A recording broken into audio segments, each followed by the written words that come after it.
There we go. Good morning, traders. So, tell me, what do you get when the dollar languishes at 1 month lows? The rand all of a sudden quietly starts flexing near 2-week highs. Natural gas rips to a 3-year peak. And the S&P 500 just kind of creeps below that all-time high. Well, I'll tell you, you get a market that looks calm on the surface, but underneath, it's all jobs data, rate cuts, and winter heating bills. So before you place your next trade, trust me when I say you need to watch this. Good morning, I'm Francois, your market analyst here at ATFX Africa, and welcome to your daily market brief, where each morning I break down the biggest drivers across currencies, commodities, indices, mixing fundamentals, technicals, and well, just enough logic to make sense of it all. Again, thank you so much for joining. If you are joining for the first time or even just need a bit of a reminder, please remember that everything that I'm sharing with you during this session here today is for informational purposes only, and at no point in stage will I be providing financial advice. I do see I have quite a few people who've already said hello to me in the comment section as well. Thank you so much for that. And yeah, if you're new, please remember that you need to subscribe to be able to comment. And as always, just click that like button for me. I really appreciate that. And obviously, Rocast, FX Beast, I know where you guys are logging in from. But if you're new to the session, please let me know where you're joining us from today. Love to hear from you. Would love to get some feedback on that as well. So yeah, just let's get the conversation flowing, if I can put it in such a way. If there is any specific instruments you want me to look at today, please let me know in the comments as well. I'll be more than happy to do so. Okay.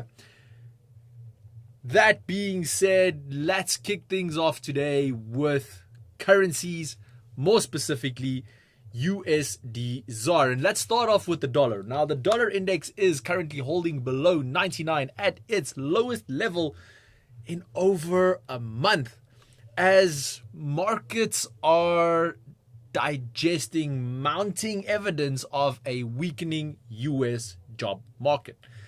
Yesterday, we got the ADP private payrolls, which showed a surprise 32,000 drop in jobs created in the private sector. Again, remember, no NFP this week or next week either. So markets are now assigning roughly an 89% chance of a 25 basis point rate cut next week, which technically speaking means it's kind of like a certainty at this point.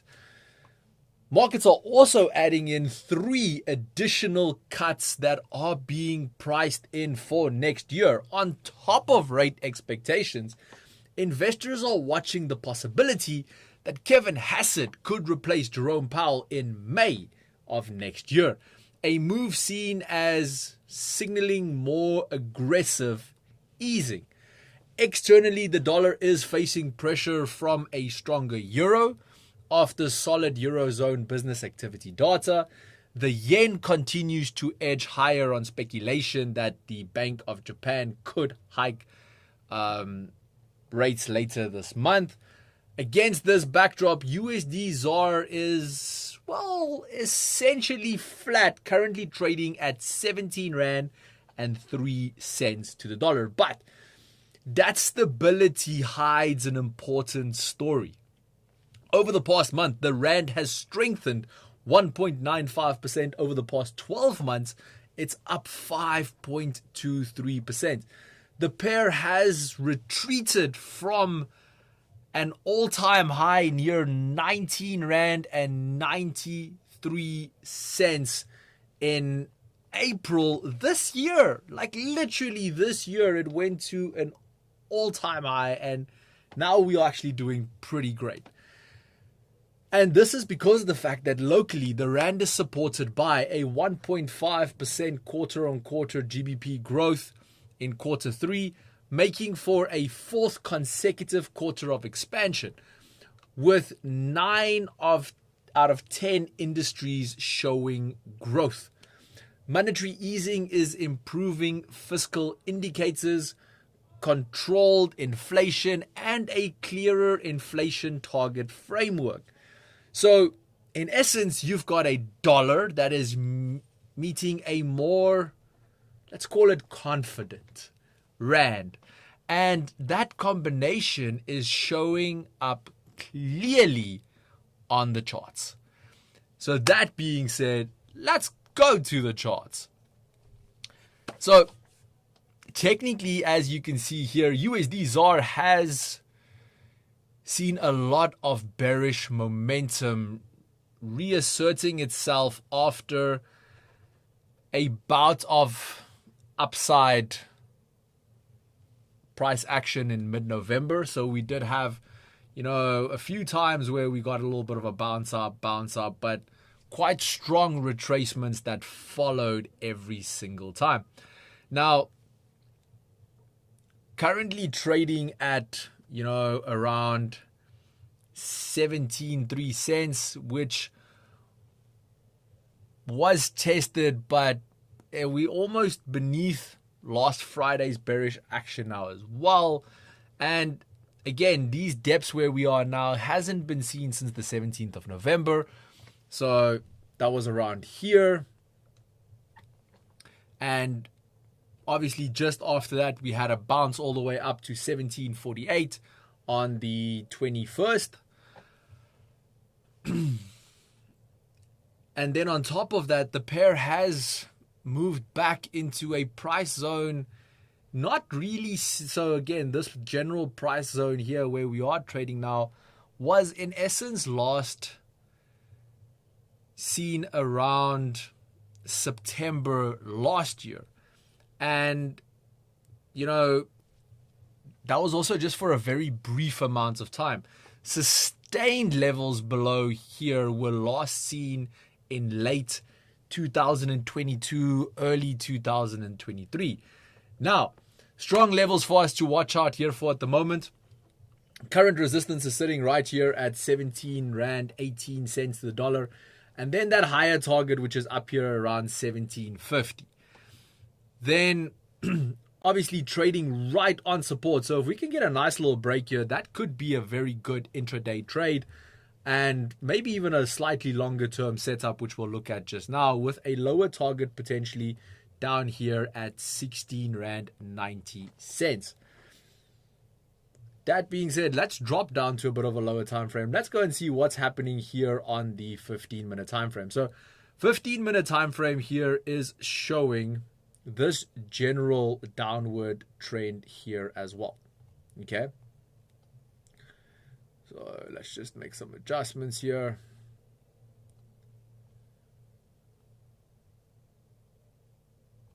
There we go. So in essence, we've got our change of character on the 15-minute time frame this morning. Okay. So now we're getting our retracement, which is exactly what we're looking for. And then we can obviously start looking for that break of structure and then a further move down. Now, again, if we get the break of structure here at 17.02, we could potentially look for a bit of an intraday short. Not a very big setup, maybe just aiming for, like 60.99, which is just the bottom of the channel. So looking at a setup roughly like that, even if you want to go play it safe and just go 1-to-1, just for a nice intraday setup.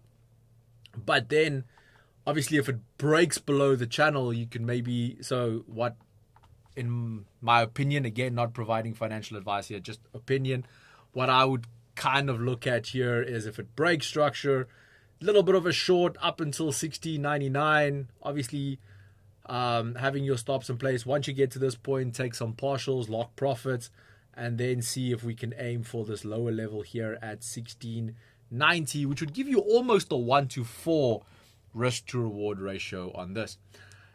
Let me know, what are your current thoughts surrounding the USD ZAR currency pair? Is this a pair that you are trading on a regular basis?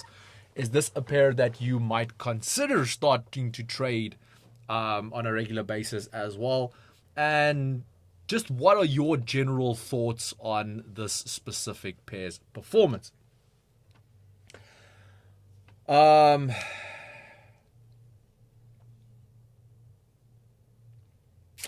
Good day, Stephen.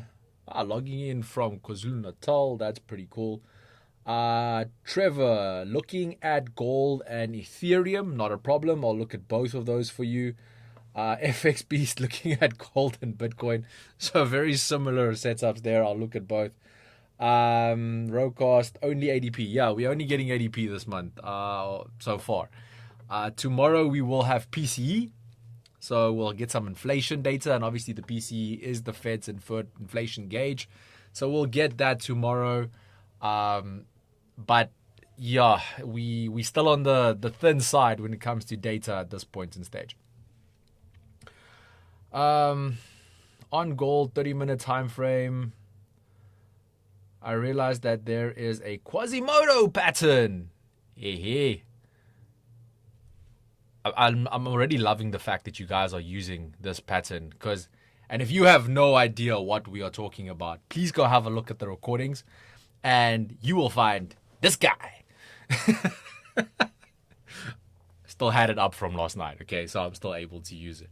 But yes, so if you have no idea what the Quasimodo pattern is, go check the recording from last night. It was really an absolutely fantastic masterclass. So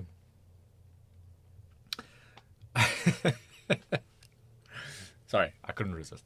Let me see. Pattern that has formed. Please correct me if I'm wrong. We're going to have a look just now. FX Beast, I believe that is a normal head and shoulders. We're going to debate this now. So I haven't checked. So we're going to see who's right. Noted. So do you think the market will respond by going to the upside? We'll check that. Almost looks like 4-hour USD ZAR wants to consolidate. It is actually consolidating a bit. Hence why I am stating that obviously on the lower time frames we can look at some intraday setups based on certain bounces and so forth, or certain breaks. But at the moment it is kind of consolidating inside that zone. So again, we have to wait for the price action to confirm any potential move before jumping into the markets here. Okay. Not trading USD ZAR at the moment. Okay, cool. Misha, welcome. Thank you for joining us. Okay, cool. Gold. Let's go have a look at gold. And if I remember correctly, the 30-minute time frame is what was mentioned. So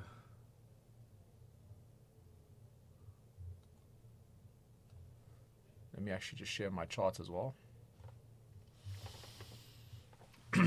Okay, so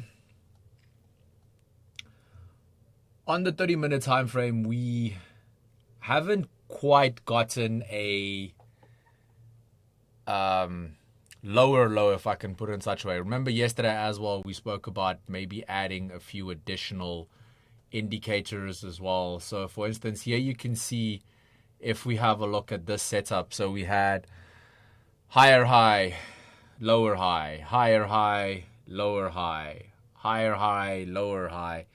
However, we haven't made an actual higher high again. So the only way is if, and again, you kind of want, so for the Quasimodo pattern specifically to be ideal, it has to break previous lows and then go up, which we haven't really seen here. So kind of, although there's actually a,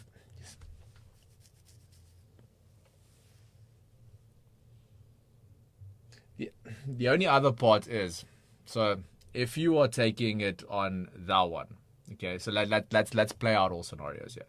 So if we're going on that trend in that regard, and you're taking this as the Quasimodo, then we miss the entry. Okay, so because remember then, let me draw it in for you. Then you're going 1, 2.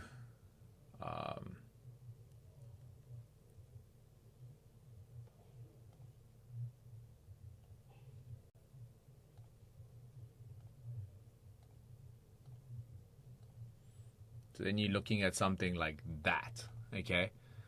Which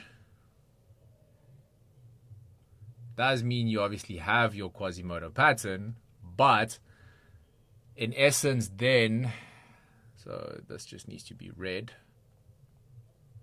so we can know what we're exactly looking at, and that would mean your neckline would be here, which then does mean that your entry zone would have been here. So in essence there, if that's kind of what you're looking at, Rocos, then yes, that's fair, but that means we already missed our entry, because that means you would have gotten an ideal entry either yesterday, morning or afternoon, and you had to kind of already be in the sell.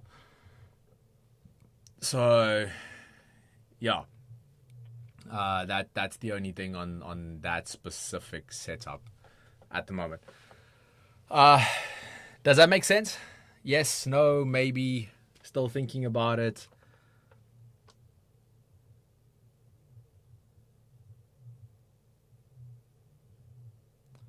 I think your 15-minute chart looks more like our 30-minute chart, perhaps.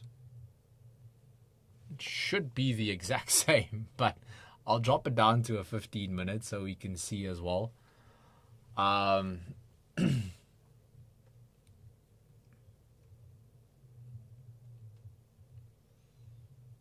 So let me delete all of this.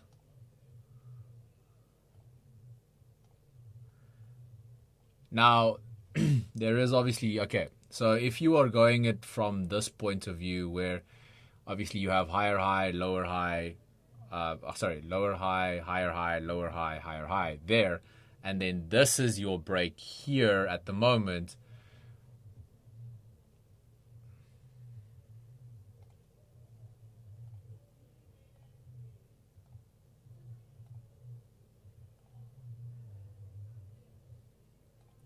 then that is a possibility, which it just has a very, very low neckline on the 15-minute time frame here. So it did get a little bit of a bounce. And that would be your, obviously as per the pattern, your ideal entry zone there. So that is an option if you want to wait for a little bit of a pullback back to around this 4,200 level. That could be a nice setup there. Or you can wait for a break of structure down here.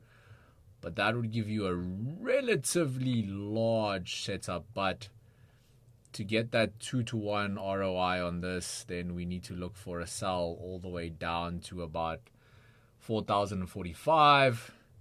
Or if you get that proper break of structure and you're happy to make this a little bit tighter, you can always move your stop to around this region here, which then gets your take profit a little bit closer to around this 4,100 level. So that's also an option. Okay. Yes, we are referring to that part. Okay, perfect. So all on the same page. But yeah, so well done on that, guys. Very, very well done. I'm super impressed. I mean, we literally had the session last night and you guys are already smashing it on that end. So yes, absolutely fantastic. Well done. Again, if there's any other questions, please keep them coming. I do know there was a request for Ethereum as well. Now Ethereum is sitting on a very, very interesting level. So So, yeah, this was the trade that we actually looked at on Tuesday, by the way, which was that potential long setup that I showed on Tuesday.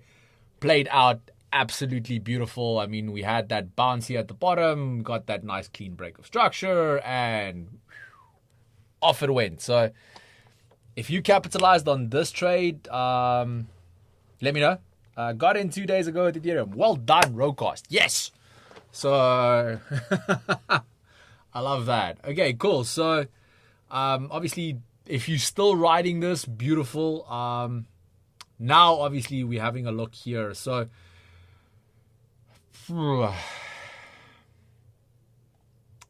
there is this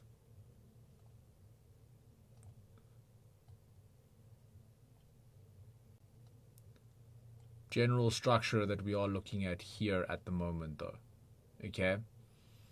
I'm going to line this up quite nicely with the trend line, actually, because just for more accuracy. So as long as we are staying, so for instance, let me put it in 2 ways, okay? If you are still in this long position, brilliant. And from my end, if we break that general area there around 3,140, that would be a relatively safe space for me to get out of a position. I just want to, okay. So that would kind of be when I would be very, very happy to, get out of trades and so forth. And I mean, even that was like a 1:5 ROI. So that's a really, really good setup. Additionally, it also means that we have then rejected the top of the channel, and there will be a nice clean break of structure. So on top of that, you could actually from here start looking at some short positions going into the weekend. And again, potentially, even if you just go 2-to-1, just riding this back down to around 2,925.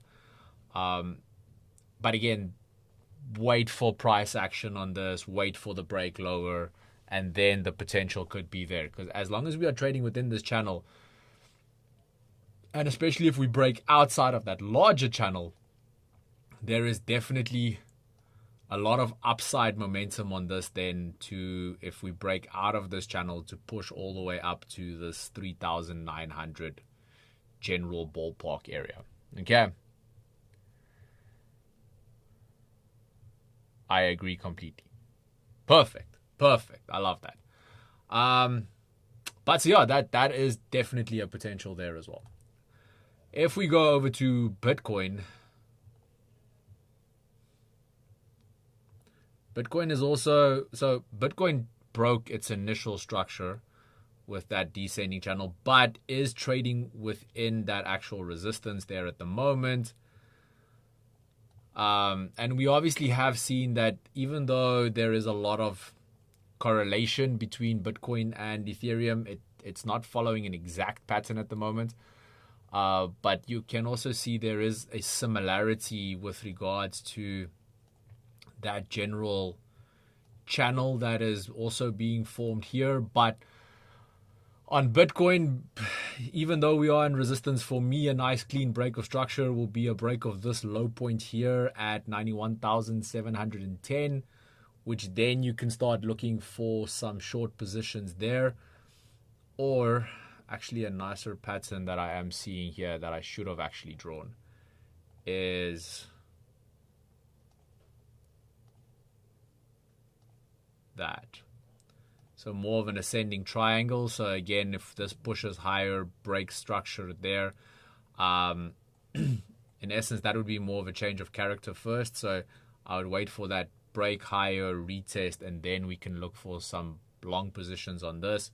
And again, a lot of upside potential for the break from here to maybe take a trade all the way up to around this 100,000 level. So definitely some possibility there as well. I think FX Beast was looking at this. So yeah, just let me know your thought process on this as well. And happy to obviously discuss that as well. Okay. Perfect. So commodity that I wanted to look at today was natural gas, and more specifically because of the fact that natural gas has surged to a near 3-year high. So this specific commodity has been one of the more dramatic charts on the board lately. Okay, we saw it climbing to a high near $4.90 per million British thermal units, which is up about 65% since mid-October. And again, I've shown you guys these low levels since mid-October and just been riding various bullish setups since then. And on top of that, Europe has extended its shun of Russian gas, targeting a full phase out of Russian liquid gas by 2027. US liquid natural gas, on the other hand, we've seen exports rose 40% year on year in November to 10.7 million tons, even as producers are currently continuing increasing output. Now, on the demand side, forecasts currently point to a cold front at the start of the North American winter. So, with lower temperatures in the Northeast and Great Lakes area specifically. Now, weather models show a colder earlier December. So if we're looking from the 6th to the 10th, and then from the 11th to the 15th across much of eastern United States. And several forecasters have warned of a potential polar vortex driven Arctic blast, which reinforces expectations for elevated heating demand on natural gas. So in essence, it kind of just means the bull run is not over yet. On top of that, the latest EIA demand data has shown an unexpected withdrawal of 11 billion cubic feet from storage in the week ending November 21, signaling the start of the seasonal drawdown. Now, if we look at the charts on this one,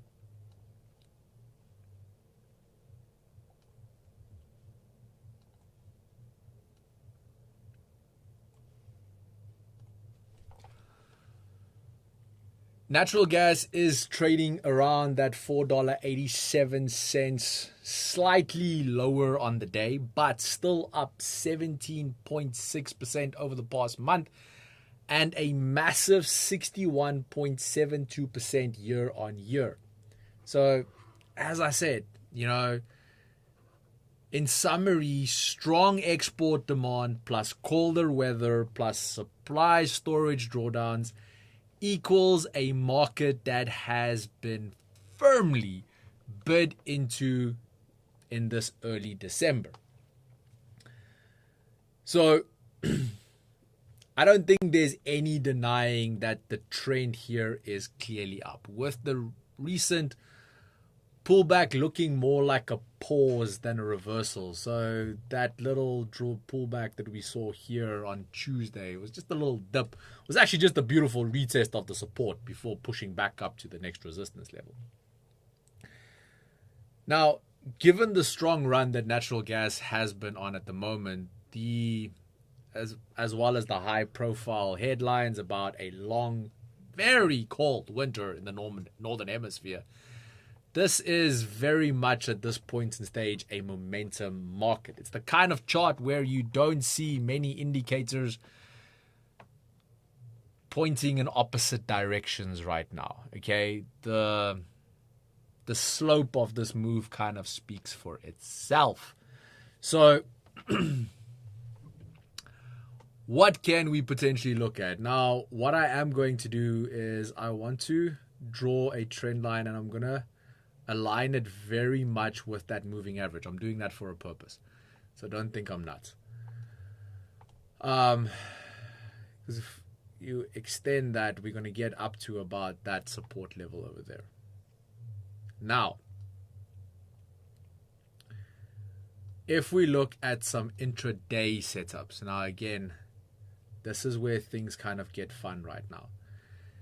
If we get a proper change of character, retest, break of structure, we could see a potential retest once again of this support. And to be very honest, I wouldn't really look at short positions at the moment in natural gas. I think it's just way too risky. But pullback and then buying the dip, those are some good opportunities. Alternatively, if we obviously break above that $5 mark, which is above the resistance, then we are, well, I don't know, home free, heading to very, very high levels. Now, obviously, you can see here that natural gas has a lot of additional room to still move. I mean, here we are on a weekly time frame. So don't always get sucked into what is happening on lower time frames. The only thing that I would mention is obviously the $5 mark is a significant resistance, as you can see there. So a pullback from here would be no surprise. And again, then we can potentially look for some buying the dip opportunities there. But if there's a clean break above $5, and I would say we probably need a daily close to make it a clean break above $5, then that opens up the gates to, you know, this $6.50 level and maybe even beyond. Don't know yet, okay? But yeah, let me know. Obviously, we've been discussing natural gas now for months, and I was discussing a lot of these lower levels when we were, you know, end of September, October, kind of pointing out those lows, waiting for that change of character and then break of structure that we got prior to this bullish run. So let me know on your end. Are you trading this, or did you capitalize on this bull run, or did you watch from the sidelines? Would love to know. Let me just think here. I think I will have to wait for the breakout. Okay, cool. I'm guessing that was on Bitcoin. Do big gaps in natural gas 4 hour help to give solid confirmation or confluence? No. Okay. So that's a very important point that Rokos just brought up. Gaps in natural gas is not really a tradable indication, like for instance on indices or Forex or anything like that. Why? Because natural gas is a futures product. Okay. Which means it closes for extended periods of time during the day, especially during certain markets and so forth. So a lot of times when it reopens, price could naturally just be higher at that specific point. You'll see DAX is also an index that does the exact same thing, where you'll see there's normally a full close during the Asian session, and then DAX only reopens. So it's not open for the entire 24 hours a day. It's open for about 18 hours a day, which then means if DAX reopens and there's a gap, it's not necessarily that gap will be closed, because the fact that it's not, there's a lot of additional trading that has taken place, you know, in pre-market and post-market and so forth that affects those gaps. It's kind of like as well if you see gaps on individual stocks. It's also not really a tradable indication to say, no, it's going to come retest this gap. Not necessarily. There's a lot that has taken place since the close of that stock and then the reopen of that stock. Okay. Perfect. FX Beast, I watched from the sidelines, but might start to consider trading natural gas. Also remember, as we stated last time as well, natural gas is a very seasonal product. Okay. It's not really something to trade all year round.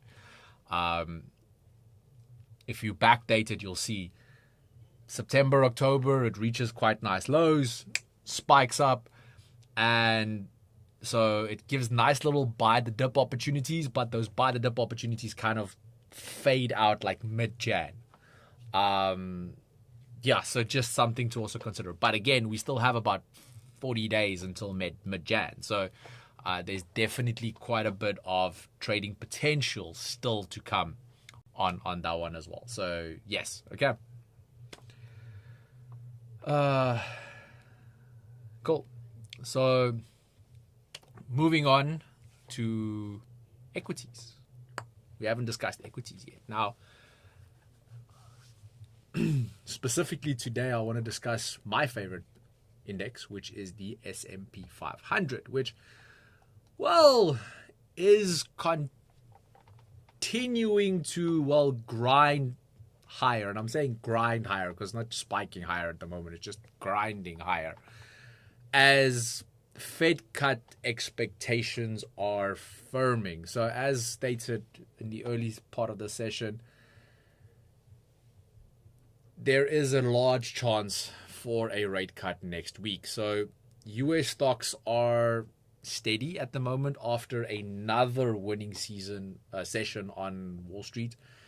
And again, we saw yesterday the Dow was up 0.9%, S&P was up 0.3%, Nasdaq was up 0.2%.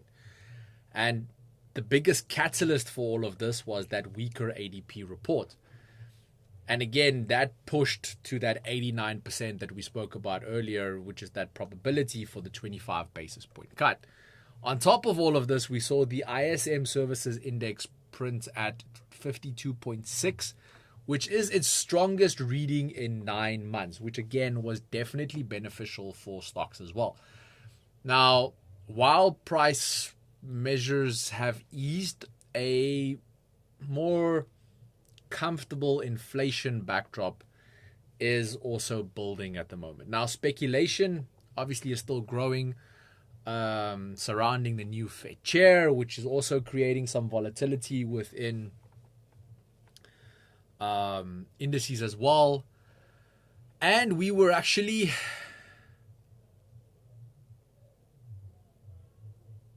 waiting for some additional candidate interviews, which have been cancelled. So at this point, Hassett is perceived as obviously a more dovish Fed chair than Powell, and this is what markets are a little bit worried about, or as you're looking at the stock market, excited about. So yeah, if we look at a micro side of the specific index, companies such as Salesforce jumped after raising its 2026 revenue outlook. Five Below gained on strong comparable sales. Microsoft slipped after a report suggesting cuts to AI-related sales targets, despite the company pushing back on that story. Okay, so they said it's fake news. Snowflake sank on earnings losses, and all of this feeds into a market that sees slowing jobs, continued inflation, and a Fed ready to ease, which is a combination that has kept equities relatively well supported at this point in stage.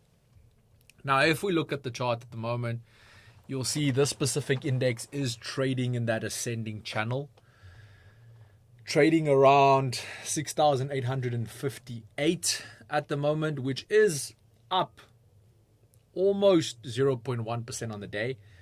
Now, it is also up 0.8% over the past month and a whopping 12.8% over the past year. So the index is sitting at the moment just below those all-time highs, which we saw in October at 6,921. So currently on this index, the trend remains up, with obviously price consolidating at the moment. And the pullbacks we have seen on the index at this point in stage have been very shallow, as each wave of, well, softer data reinforces the Fed cut narrative, which normally bodes well for stocks. So in other words, the market is edging higher, but not sprinting. But it's doing some form of a very elevated starting point. Let's put it that way. Okay. Hey, Nasdaq joined us as well. A little bit late, but rather late than never. FXB says makes sense. Fantastic. Okay, cool. Did I miss anything? Oh, shucks. Happy Vibes asked for what is your take on Euro USD? Let's quickly head there.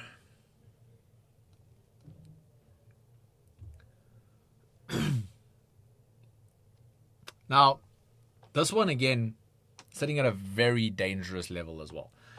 It's now broken above that resistance at 1.167.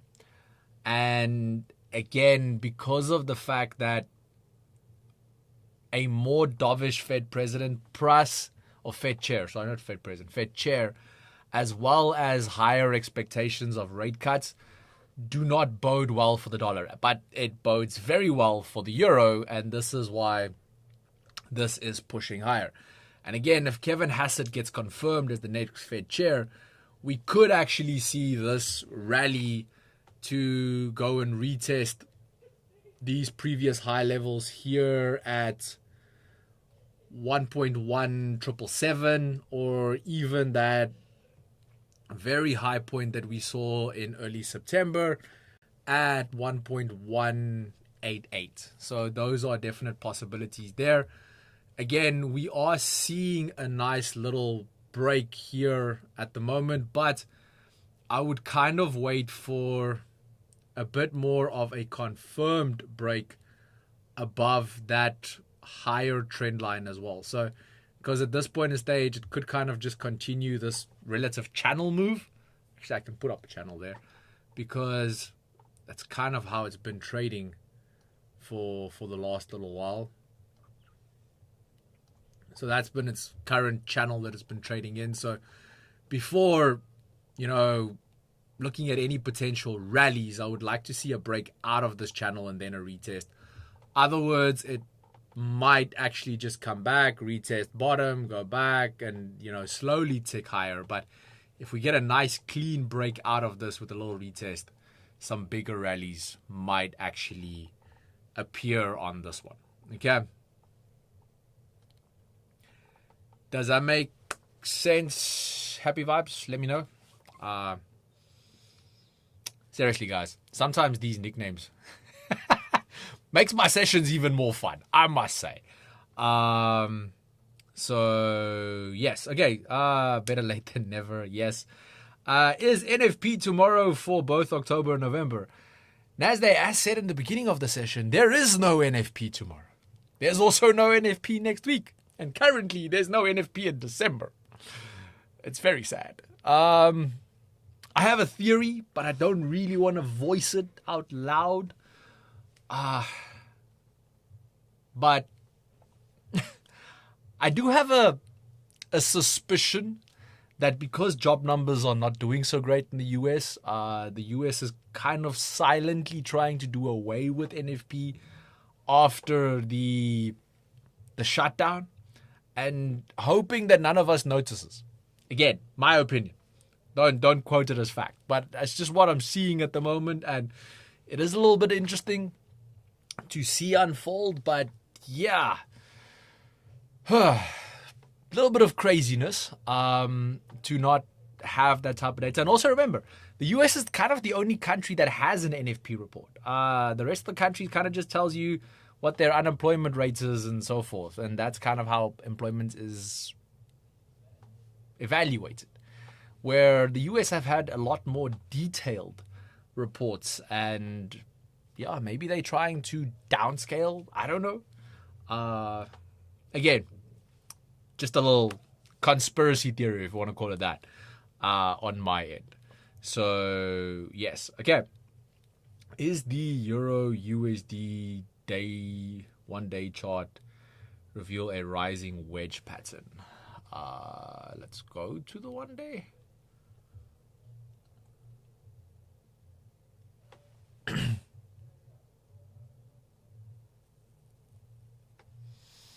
I'm going to say no.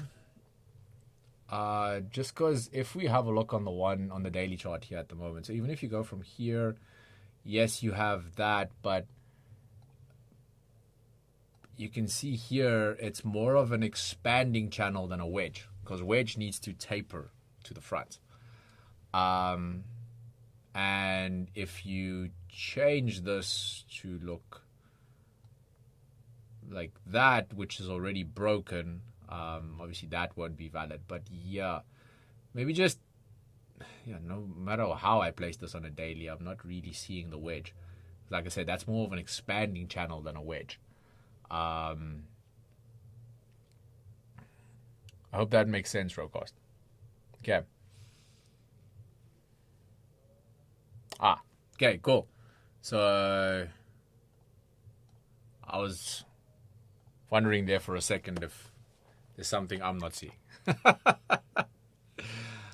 Fantastic. So, traders, I think that's where we're going to call it for today. As always, thank you so much for joining me here today. We'll be doing a market brief tomorrow morning, so please look out for that video as well.